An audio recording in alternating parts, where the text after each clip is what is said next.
नमस्कार दोस्तों CSC centres, common service centres आजकल की डेट में, आजकल की दुनिया में बहुत ज़्यादा प्रभावकारी हैं और बहुत ज़्यादा यूज़फुल हैं। दरअसल दोस्तों, आजकल सारे ट्रांजैक्शंस ऑनलाइन होने लगे हैं।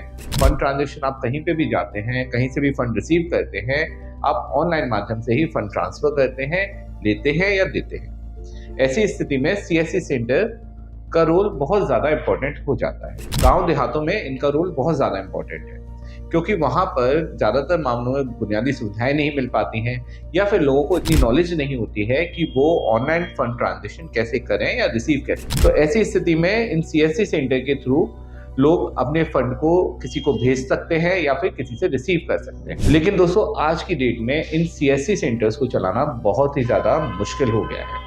दरअसल दोस्तों, बहुत सारे साइबर क्रिमिनल्स आजकल इन सीएससी सेंटर्स को निशाना बना रहे हैं। ये साइबर क्रिमिनल्स साइबर क्राइम करते हैं और अपना फंड इन सीएससी सेंटर के माध्यम से उनसे ले लेते हैं, और ऐसी स्थिति में इन सीएससी सेंटर्स के bank account cyber cell freeze कर देता है। या फिर दोस्तों, कई बार हम फंड मंगाते हैं किसी भी जगह से और इन सीएससी सेंटर के माध्यम से उस फंड को विड्रॉ करते हैं, तो ऐसी स्थिति में भी फंड अगर कहीं किसी साइबर क्राइम से रिलेटेड होगा और वो इन सीएससी सेंटर में आने की वजह से इनका बैंक अकाउंट फ्रीज हो जाता है। तो दोस्तों, आज इस वीडियो में हम इसी विषय पर बात करेंगे कि अगर आप एक सीएससी सेंटर संचालक हैं या आप सीएससी सेंटर चलाते हैं, तो आपका बैंक अकाउंट फ्रीज होने पर आपको क्या करना है, कैसे आपको अपने बैंक अकाउंट को अनफ्रीज कराना है, और क्या क्या सावधानियां आपको रखनी है जिससे आपका बैंक अकाउंट, अगर आप सीएससी सेंटर चलाते हैं, तो फ्रीज ही ना हो, और अगर हो भी जाता है तो कैसे वो इजीली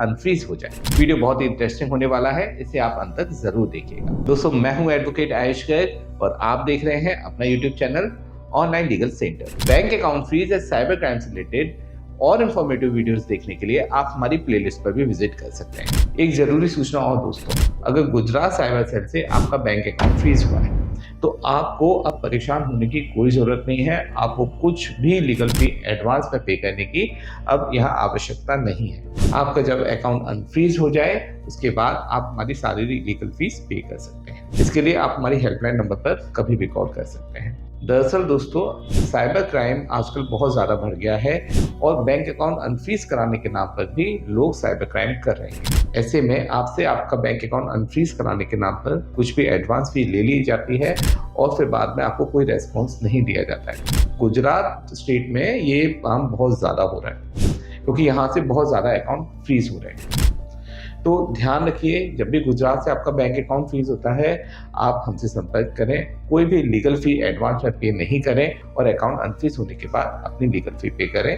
ये हमारा एक प्रयास है आपका हेल्प करने का इस मुश्किल घड़ी में भी। चलिए दोस्तों, अब बिना देर करे टॉपिक को शुरू करते हैं। दोस्तों, अगर आप सीएससी सेंटर संचालक हैं तो आपको उसको चलाने के लिए कुछ सावधानियां रखने की बहुत ज़्यादा ज़रूरत है, वरना आपका बैंक अकाउंट साइबर सेल कभी भी फ्रीज कर सकता है। सबसे पहले तो दोस्तों, आपका एक बकायदा रजिस्ट्रेशन होना जरूरी है। सेकंड, आपको दोस्तों अपने ऑफिस में एक कैमरा जरूर लगाना चाहिए, जिससे जो व्यक्ति आपके यहाँ आते हैं, सर्विस लेते हैं, आपसे फंड रिसीव करते हैं या फंड देते हैं, उनका आप फोटो ले सकते हैं या उनका वीडियो रख सकते हैं, क्योंकि अगर उनमें से कोई भी साइबर क्रिमिनल हुआ तो बाद में पुलिस को आप उनकी वो फुटेज दे सकते हैं। इसके साथ साथ दोस्तों, आप जिसको भी फंड देते हैं, जिससे भी फंड आप रिसीव करते हैं, उसको आप कैश पे पैसा देते हैं, आप उनका कोई ना कोई आईडी जरूर रखें। इसके लिए आप आधार ले सकते हैं या उनका कोई भी ड्राइविंग लाइसेंस वगैरह कुछ भी लें, एक गवर्नमेंट आईडी जरूर लें। दोस्तों, कोशिश करें अपनी सिटी के लोगों को ही, जो आपके एरिया में रहते हैं या फिर आपके गाँव देहात में रहते हैं या आपके शहर में रहते हैं, उन्हीं लोगों को आप ये सर्विस प्रोवाइड करें, उनके ही फंड को ट्रांसफ़र करें और फंड उनको कैश में विड्रॉ करके दें। बाहर के लोगों को अवॉइड करें, क्योंकि हो सकता है उनमें कोई भी साइबर क्रिमिनल हो, और अगर आप उनको फंड देते भी हैं तो सावधानी ज़रूर रखें। इसके साथ साथ दोस्तों, एक बात हमेशा ध्यान रखें, जो आपको लालच देता है या फिर आपको फंड ज़्यादा देने के लिए कहता है कि मैं आपको कमीशन इसमें ज़्यादा दे दूंगा, तो आप उससे सावधान ज़रूर हो जाएं, क्योंकि कहीं ना कहीं हो सकता है वो किसी साइबर क्राइम से इन्वॉल्व हो और वो साइबर क्राइम का फंड वो आपके अकाउंट में मंगा रहा हो, और ऐसे में आपका बैंक अकाउंट साइबर सेल कभी भी फ्रीज कर सकता है। दोस्तों, अगर इन सभी सावधानियों को रखने के बाद भी आपका bank account cyber cell freeze कर देता है, तो आपको आगे क्या करना है जिससे आप अपने बैंक अकाउंट को इजीली अनफ्रीज करा सकते हैं। दोस्तों, आपके लिए सबसे पहला प्राइमरी टास्क है कि आप बैंक में विजिट करें और ये जानकारी लें कि किस साइबर सेल ने आपका बैंक अकाउंट फ्रीज किया है। क्या कंप्लेंट नंबर है या एक्नॉलेजमेंट नंबर है या FIR नंबर है।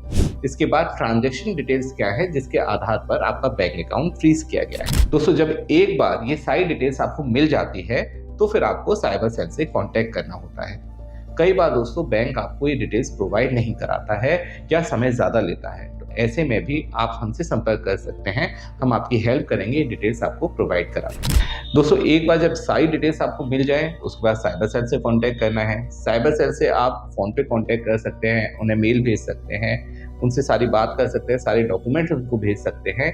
लेकिन प्रैक्टिकली साइबर सेल आपको हमेशा अपने पास बुलाता है, आपको वहाँ विजिट करने के लिए कहता है। ऐसे में आप वहाँ पे विजिट भी कर सकते हैं या फिर आप विजिट नहीं करना चाहते हैं पर्सनली, तो आपके बिहाफ पर एक अच्छे साइबर एक्सपर्ट एडवोकेट की हेल्प लेकर आप उनको वहाँ पे भेज सकते हैं। एडवोकेट आपके फेवर में ऑफिसर से बात करेंगे और आपका बैंक अकाउंट अनफ्रीज कराने की प्रक्रिया पूरी करेंगे। इसके लिए दोस्तों आप हमारी हेल्पलाइन नंबर पर भी कभी भी कॉल कर सकते हैं। दोस्तों, ज़्यादातर मामलों में साइबर सेल डिस्प्यूटेड अमाउंट, वह अमाउंट जो आपके अकाउंट में आया है जिसकी वजह से अकाउंट फ्रीज हुआ है, वह अमाउंट आपसे रीपे करने के लिए कहता है, जो आपको कंप्लेनेंट को रीपे करना होता है। दोस्तों, अगर वो अमाउंट छोटा मोटा है तो आप उसको रीपे करके भी अपने अकाउंट को अनफ्रीज करा सकते हैं, क्योंकि इतने सब झंझटों में पड़ने की ज़रूरत नहीं है अगर अमाउंट छोटा है। अगर अमाउंट बड़ा है तो आप चाहें तो उसको वहाँ पे रीपे ना करें, उसको होल्ड करवा सकते हैं ऑफिसर से कहकर कि इन्वेस्टिगेशन कंप्लीट होने के बाद वो डिस्प्यूटेड अमाउंट, अगर हमारी तरफ से कुछ भी गलती है, हमने कुछ भी गलत किया है, तो वो अमाउंट उस कंप्लेनेंट को रिटर्न कर दिया जाए। अगर दोस्तों ऑफिसर को सब कुछ सही लगता है तो वो आपके डिस्प्यूटेड अमाउंट को होल्ड कर अकाउंट को चालू कर देते हैं या फिर डिस्प्यूटेड अमाउंट को पे कराकर वो अकाउंट को चालू कर देते हैं। लेकिन दोस्तों, एक बात आप हमेशा ध्यान रखिए, आपको अपने बैंक अकाउंट को अनफ्रीज कराने के लिए लीगल हेल्प के लिए हमेशा एक अच्छे साइबर एक्सपर्ट एडवोकेट का ही साथ लेना चाहिए, उनकी ही हेल्प लेनी चाहिए। क्योंकि कई बार ऐसा होता है कि हम ऐसी जगह से लीगल सर्विसेज लेने लगते हैं जिनको इसके बारे में ज़्यादा नॉलेज नहीं होती, तो वहाँ पे आपका केस बिगड़ जाता है। दोस्तों, एक सबसे ज़रूरी बात, अगर आपने कुछ भी गलत नहीं किया है तो आपका बैंक अकाउंट अनफ्रीज होगा ही होगा, इसलिए आपको डरने की कोई ज़रूरत नहीं है। बस सारे ज़रूरी डॉक्यूमेंट्स इकट्ठे करें, पुलिस ऑफिसर को सबमिट करें, इन्वेस्टिगेशन ऑफिसर को, और एक अच्छी लीगल गाइडेंस देकर अपने बैंक अकाउंट को अनफ्रीज कराएं। दोस्तों, ऑनलाइन लीगल सेंटर एक लॉ फर्म है, हमारे ऑफिसेज ऑल ओवर इंडिया है। बैंक अकाउंट फ्रीज या साइबर क्राइम से रिलेटेड किसी भी हेल्प के लिए आप हमारी हेल्पलाइन नंबर पर कभी भी कॉल कर सकते हैं, हम आपकी पूरी हेल्प करेंगे। दोस्तों, वीडियो आपको अच्छा लगा हो तो इसे लाइक शेयर कमेंट ज़रूर कीजिएगा। फैमिली या फ्रेंड्स में ज़रूर इसको शेयर कीजिए, क्योंकि उनको भी इससे हेल्प ज़रूर मिल सकती है। और अगर चैनल को अभी तक सब्सक्राइब नहीं किया है दोस्तों, तो उसे सब्सक्राइब भी ज़रूर कर लीजिएगा, जिससे आपको हमारे लेटेस्ट इंफॉर्मेटिव वीडियोस के नोटिफिकेशंस मिलते रहेंगे और आप भी लीगली अपडेटेड रहेंगे। अंत में सतर्क रहें, अपने अधिकारों के लिए जागरूक रहें और ऑनलाइन लीगल सेंटर से जुड़े रहें। मिलते हैं अगले वीडियो में। जय हिंद।